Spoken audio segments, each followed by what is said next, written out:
I'm Yolehema Felican, and I would like to welcome everyone to the Diversity in Action podcast. In honor of Women's History Month, today's theme is Choose to Challenge, with topics surrounding adversity, power, and leadership. Joining us today, we have Nakie Letang, the Associate Director of Admissions here at Fairfield, Jasmine Fernandez, Advisor and Anti-Racism Program Manager of Albemarle County Public Schools, and Tushi Patel, an active humanitarian action student. All who are women who have been trailblazers not only in the Fairfield community, but in every space in which they are present. Please join me in welcoming these dynamic women.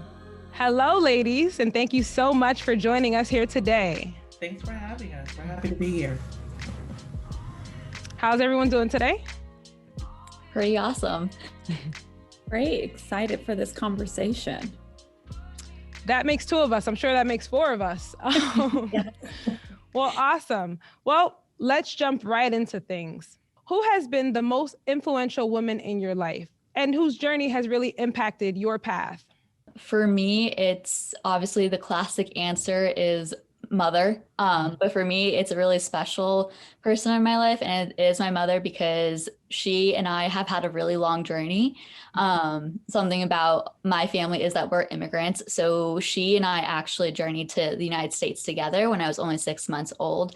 So she and I have been through pretty much all the major journeys of my life, through high school, well, in the wrong order, but like through preschool, middle school, junior high, high school, and even college. She's always been the one person that's been there for me through all of it.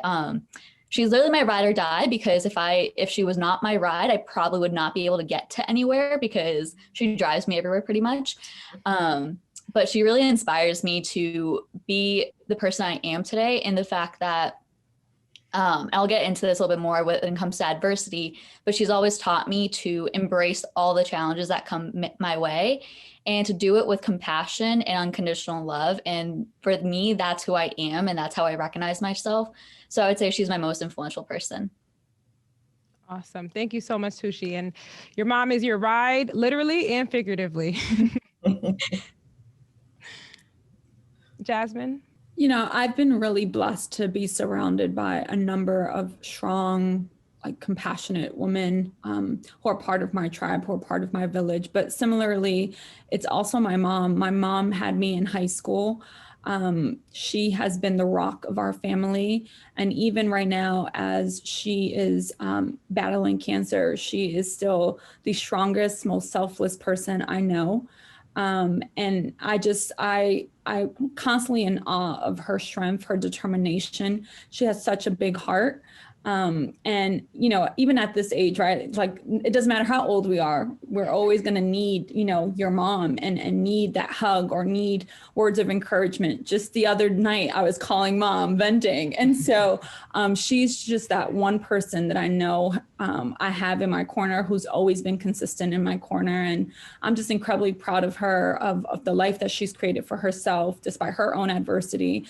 And one thing that I've really appreciated most about my mom is in the process of being strong and independent, she has really taught me the importance of never forgetting my roots, never forgetting where I'm from in terms of being from Brooklyn, but also my culture, being Latina. And so for all those reasons, my mom is the most influential person in my life. Awesome. Thank you so much, Jasmine. Nakia? I would say my mom. I'm gonna switch it up a little bit, but in case she's watching this, Mama, you're my rock too, and she's definitely influenced me. But I think for me in my career, there's I've had a mentor, very close friend, who's been just such a shining light and just a ray of hope for me. She actually used to work at Fairfield, Dr. Ophelia Rowe Allen. She was such an example of what it meant to not take down and to not be intimidated. And even in moments when she didn't show it. And she taught me so much about not giving up and pressing forward and believing in the impossible and that you could do it. She was encouraging, and she doesn't take no for an answer. She literally called me last week and was like, "This is what you're going to do." So I appreciate having women in my village who they're going to keep it real with you, and they're going to and keep pushing you even when you don't see it in yourself. So I'll always appreciate her for that. Absolutely. I could not agree with you more, Nakie. And really having Ophelia in our corner is more than a blessing. So again, and we'll talk about inspiring and encouraging women and keeping them in your corner in order to just really be encouraged to do great things in the world. So a quote that I really live by is empowered women empower women. So that's what we're all here to do together. So again, thank you for sharing. So now we'll just get into adversity and really what that looks like. So if each of you could just share what adversity means to you, and if you can think about a time where you had an adverse moment in reference to being a woman and how that has shaped your worldview. Yeah, so adversity to me really is an opportunity to grow and develop in our conscientiousness. This might sound a little strange, but I've actually grown up asking for adversity. It's something my mother and her father taught her when she was young, was that there was always going to be challenges in life, and instead of shying away from them, to accept them and to receive them and embrace them. And it's something that's actually shaped me into the person I am today, as I take everything as an opportunity to learn and grow. I don't think there's like one distinct adverse moment in like my leadership journey or my life that I can particularly recall. But I guess growing up in a patriarchal society, as we all have, and witnessing women within my own personal life living by those values and that structure, well, I've always been somebody who's challenged them. I don't know where that confidence came from, but I've been doing it since I was a little girl, and it hasn't always been received in a positive response. I've been told to be quiet and to be silent and to shut up. And from that, I've learned that people will always want you to be silent when you speak the truth, but it's also because they're afraid to hear it and imagine the reality of what you speak. So it's taught me that you don't have to be loud to be heard, but you deserve to be, and you should never be silent for others. Absolutely. Thank you so much, Tushi. Yeah, can I snap to that? We can all snap to that, okay? We can all snap to that. Absolutely. I wouldn't say this was specifically as a result of my gender, but a moment in my life that definitely caused adversity was growing up with an incarcerated parent. My father was incarcerated from when I was in third grade till I was a senior in college, and passed away behind bars. And there was a moment there where for many years I wouldn't talk about it. I felt a sense of guilt, a sense of embarrassment, a sense of shame, hurt.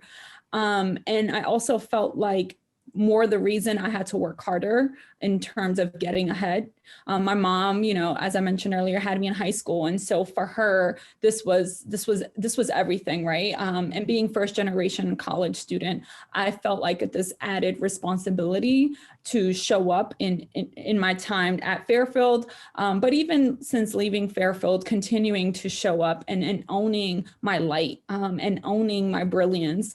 And for sure, there have been times along the way, and I know we'll talk more about this in terms of our leadership journey, where, you know, you get into your head. There's like imposter syndrome, there's like stereotype threat, you're like battling and you're trying to figure out, how do I navigate all of this? But I think one thing, again, going back to my mom, is just remembering your moral compass, remembering who you are, why you do what you do, what's your why.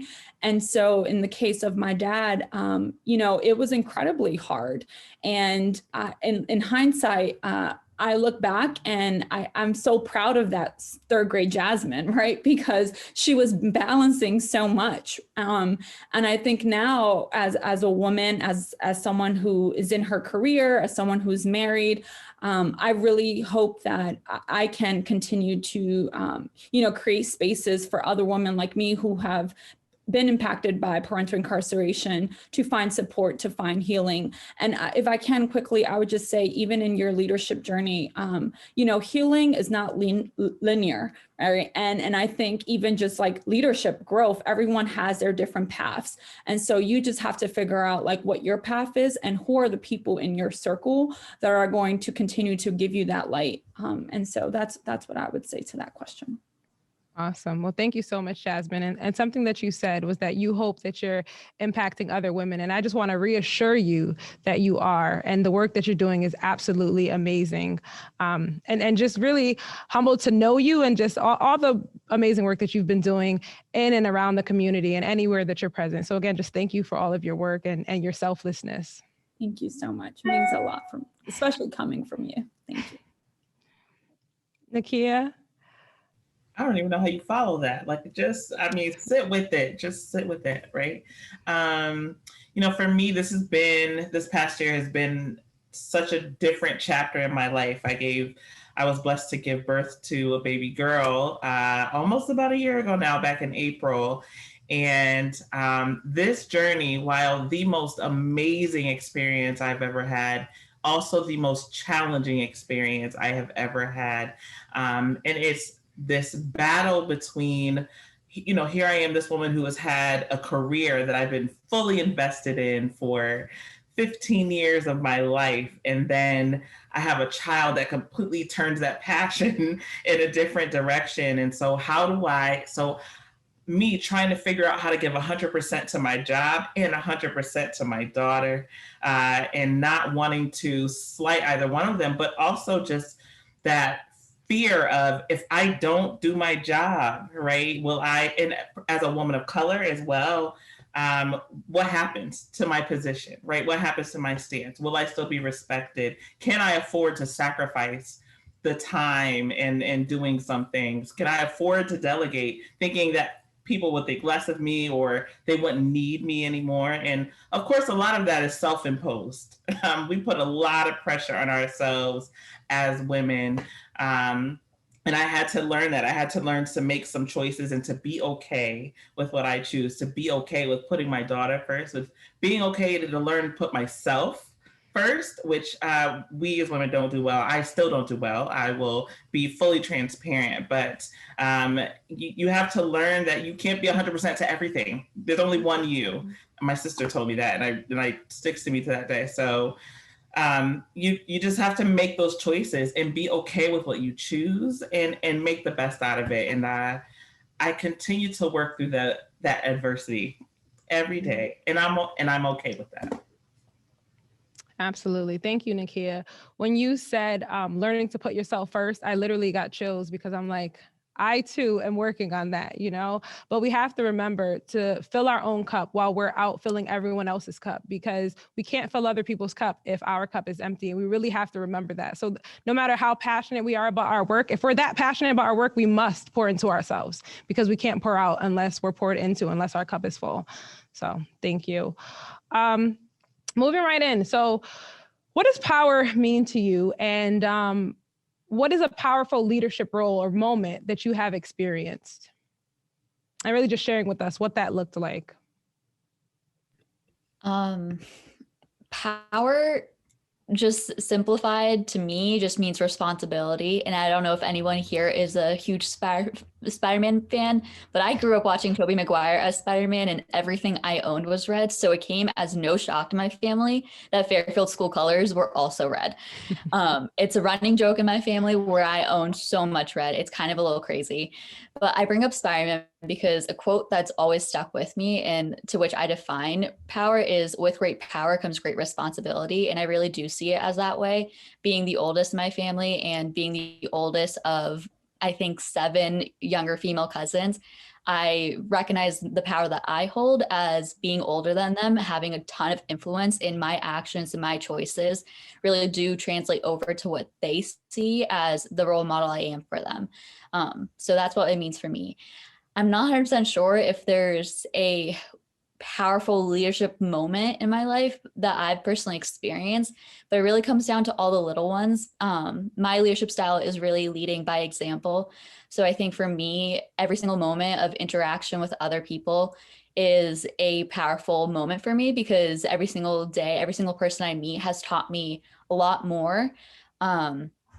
One leadership role that I would say that's had a lot of influence on me definitely would be being a resident assistant. It's something that does not come easy, and it has a lot of challenges, but every single day I get to show up for my girls to be the best I possibly can be, but also to admit when I'm not doing so great and being transparent with them and being honest and vulnerable. And I think that this role, this position has really taught me that it's perfectly okay, as we've discussed, that we also need to pour into ourselves, and also translating that out to them, being like, that's perfectly okay for you to take for yourself too. So it's really taught me a lot about myself as I'm caring for other people. Absolutely. Thank you, Tushi. And you said these are all smaller moments, but they're all big moments. And it's okay for all your moments to be big. You know, you're powerful and you're a leader. So all of those moments are big collectively. And again, across campus, you're doing such amazing work. So even when you said that in the beginning, I'm like, hold on, all these moments are big and you do such amazing work and you're such a dynamic leader. So again, thank you so much. Jazz? Yeah, I would definitely like to echo the sentiment of responsibility. But for me, I think a true leader shares power. A true leader is willing to also leverage their power to create more access for other people to not only be invited to the table, but own the table. For me, a true leader is also willing to sacrifice their own comfort, sacrifice their own power, right? And I think that comes with experience, that comes with time. And a time for me when I had like a influential leadership moment was, in 2019, I became one of the youngest chief of staffs for the largest municipal agency in the country, the New York City Department of Education. At that time, actually, they still have 1.1 million students in their school system, but it was an incredible responsibility to the city, to the young people. I was playing multiple hats in that role because the school chancellor had created a new division, school climate and wellness. And my role was to serve as an advisor. I was liaising with City Hall, with the chancellor, press, elected officials, youth-led organizations. It was not a 30-hour job. It was more like 60, 70, 80-hour work weeks, and it required a lot of mental and physical energy. But I have to tell you, it was one of the most rewarding experiences. When I look back at my time at the New York City Department of Education, one of my most proudest moments was being on the team that helped to cap school suspensions from 180 days to 20 days, helping to implement restorative justice citywide, advocating for more social emotional learning programs. I feel like, as women, sometimes we get boxed into what our legacy is. It's automatically assumed that we want to get married or that we want to have children. And I think every woman has their way of continuing their legacy, and whether that's through the family that you make or through your work, and right now where I'm in my journey it's my work. And that for me is incredibly important. And so what I will say though is that experience taught me the importance of knowing your strengths, and also, you become a leader when you're wrong as well, right? And figuring out how am I building out my team or partnering with other people to make this team stronger, right? And to complement my areas of growth. And part of being a leader, and Nakie hit it right on the nail, it can be difficult sometimes to delegate because you see it as a reflection of yourself. You see it as like, why can't I do this? Or what is it about me that I'm not taking this on? Or you start getting in your head, what are they going to think of me, right? I know for me, again, I was one of the youngest. I was the only Latina chief of staff at that time.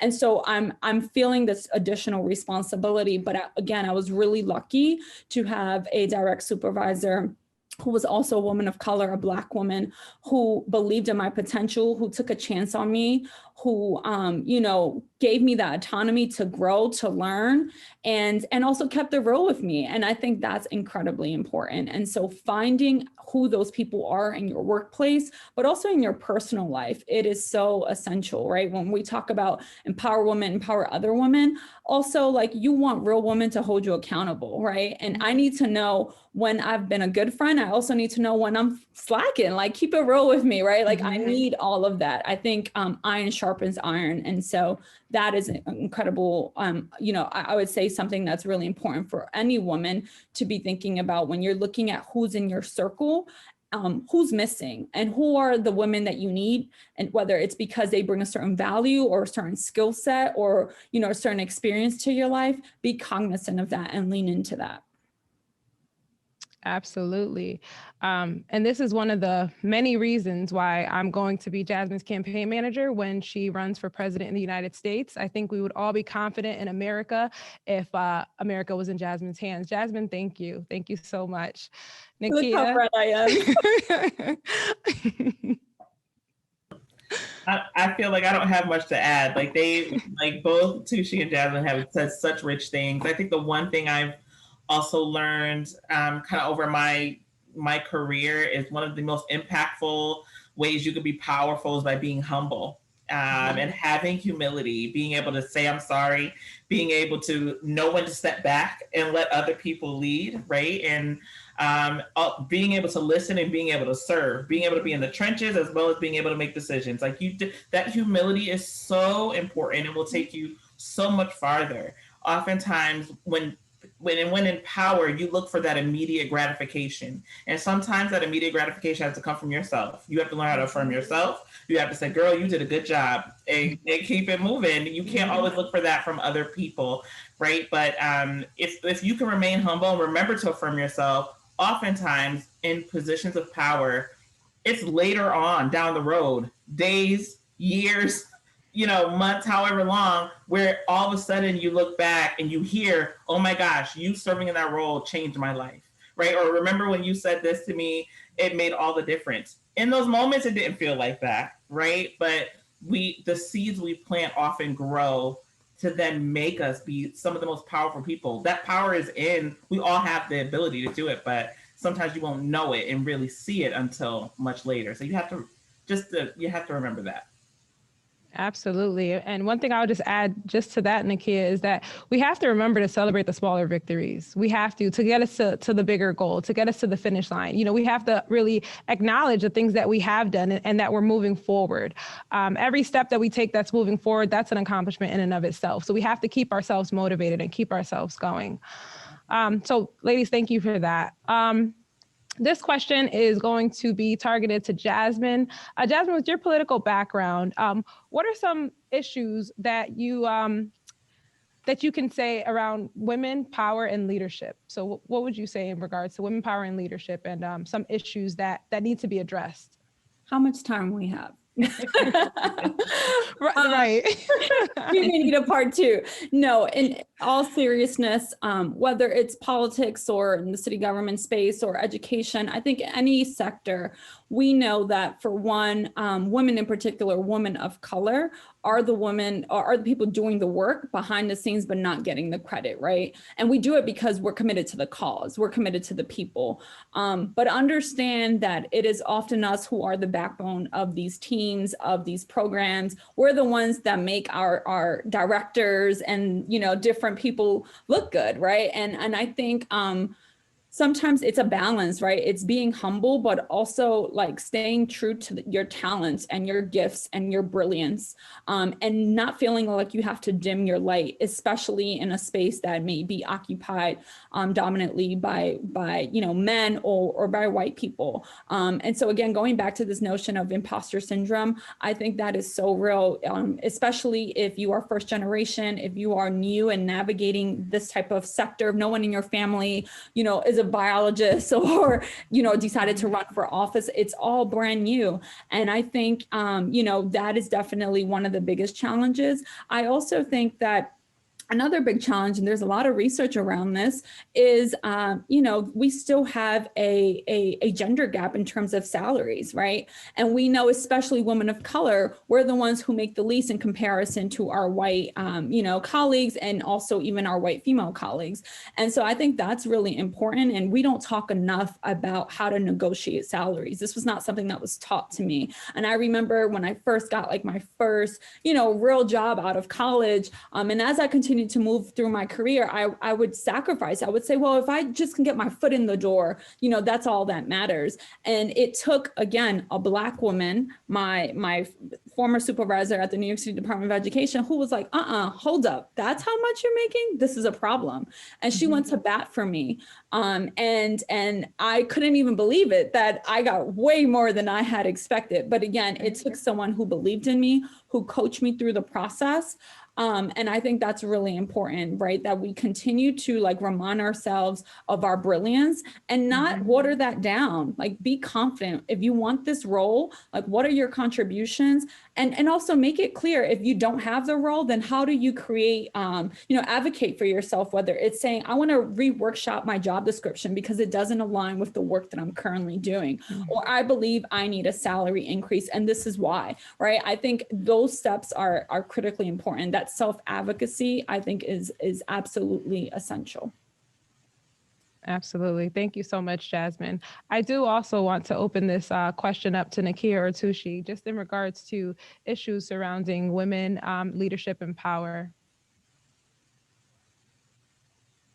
I think Jasmine put it like really well and really encompassed it. I guess like my one question is like, why has it taken this long for there to be a female vice president? Why don't we have a female president in itself? And I think those are always like issues to consider. Like, why does it take so long for there to be a woman in leadership? And I think it really does come down to, as everything like Jasmine put, like also the lack of support and advocacy. I think that's a major thing. Like this entire conversation that we're having, like I've been really fortunate that at Fairfield, I've been surrounded by powerful women. Yolehema, I met you literally the first like week I think I was here on campus, and like you've always like supported me in all of it. And I think that's so essential to have women of support and like there to boost you up when you need it. I think there's so many issues, and as Jasmine put, we could literally talk for hours on this, but it really is like that lack of support and the lack of equity within everything. Absolutely. Thank you. Nakie, if you have anything to add. Touché. They said it perfect. Yeah, no, I agree. I agree. Awesome. And just kind of piggybacking off of that, what is your hope or aspiration for women leadership and power? So really to piggyback off of that question, we talked about the issues, but now since we're moving forward with our first vice president and just with women leadership today, even though it took long enough, we can all agree on that. What are your hopes and aspirations as it pertains to women in leadership and power? I'll jump in. I think kind of alluding back to what Jasmine and Tushi said, I hope women will begin to see themselves in those roles. Just see it, vision it, and go after it, and not be intimidated by the fact that no one who looked like you may have ever been there before. That's okay. That is no reason why you can't fulfill that role, and make it your own, right? Redefine it and do it your way, and be the asset that you are meant to be to whatever that role is. That's my hope, is that we will remove those boundaries from ourselves, whether they exist or not, structurally and, systematically. It has to start within us first. We can remove those boundaries from ourselves and just go after it, fight the fight. Absolutely. There's a path. I think that there's a pathway, for a lot more pathways than we realize right now in this moment in our time. And so it takes us to step up and go after it. Yeah. And if I could just jump in here again, I think also, there's been a lot of conversation. I've seen some folks on social media say like, yeah, okay, you finally have your woman vice president. And I'm like, I'm not settling. And also like, let's not forget the local politics. New York City, one of the largest cities in the country, has yet to have a woman as their mayor.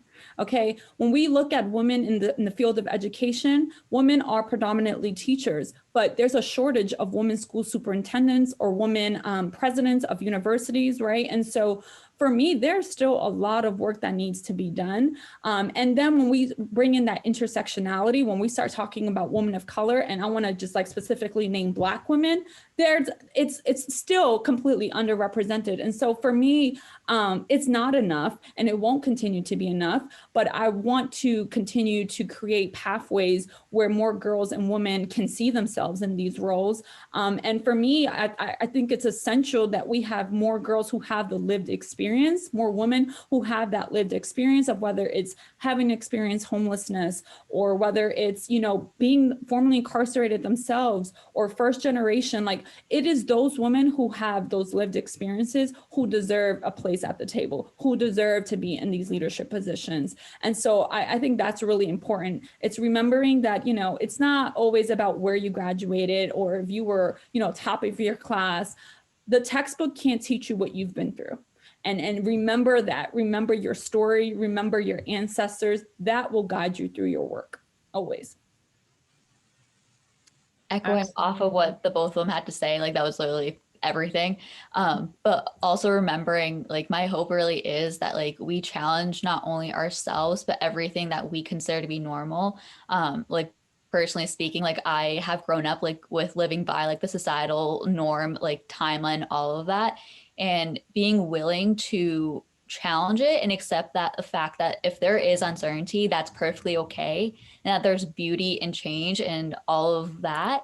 But also recognizing, because we're so taught that our emotions are our weakness, rather embracing those emotions because our empathy is a strength. Like I think that's one of the biggest lessons I've learned the past few years, is that my empathy does not completely equate to like a weakness. Rather, that is what gives me my power, my strength, my motivation, and redefining what it means to be a woman, because what the definition of woman has been defined by men, white men, no less, and writing our own history. I think that is like my biggest hope, is that we write our own history and not somebody else. Absolutely. And as we're wrapping up, Tushi, you actually just wrapped it up for us. You talked about choosing to challenge. We must choose to challenge. And that's the theme that we had here today. As we talked about power and leadership and adversity, we must keep moving forward and we must choose to challenge. And as we get ready to close, I just have one final question. And I know we talked about a lot of heavy things today, but I would like to end on something sweet. So what's your favorite candy?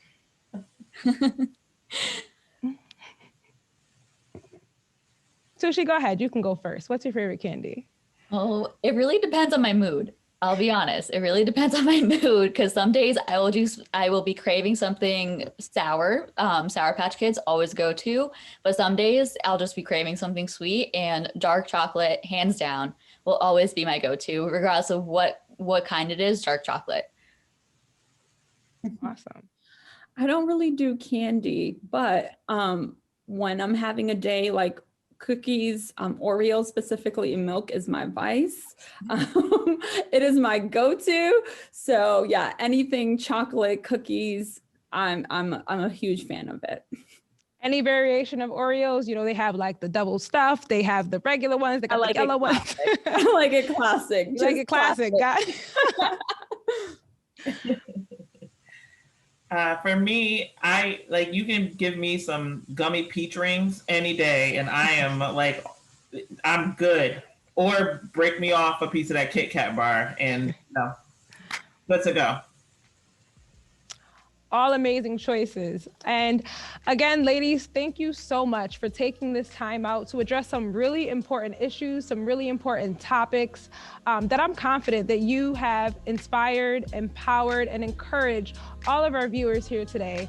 And to everyone who has been tuning in with us, we just thank you for tuning in. I'm Yolehema Felican, and this is the Diversity in Action podcast.